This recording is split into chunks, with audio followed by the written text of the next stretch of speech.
జగన్మోహన్ రెడ్డి గారి కుటుంబ సభ్యులని నోటికొచ్చినట్టు మాట్లాడేటువంటి ప్రతి ఒక్కరూ గుర్తు పెట్టుకోండి.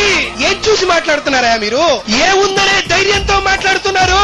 చంద్రబాబు నాయుడు మా వెనకాల ఉన్నాడు అనేటువంటి ధైర్యంతో మాట్లాడుతున్నారా? అదే చంద్రబాబు నాయుడు గారు 56 రోజులు ఎక్కడ ఉన్నాడు అనేటువంటి విషయాన్ని మర్చిపోకండి. మా వెనకాల పవన్ కళ్యాణ్ ఉన్నాడు అనేటువంటి విషయంతో మీరు మాట్లాడుతున్నారా? అలాంటి పవన్ కళ్యాణే నడి రోడ్డు మీద పడుకున్న విషయాన్ని మీరు మర్చిపోకండి.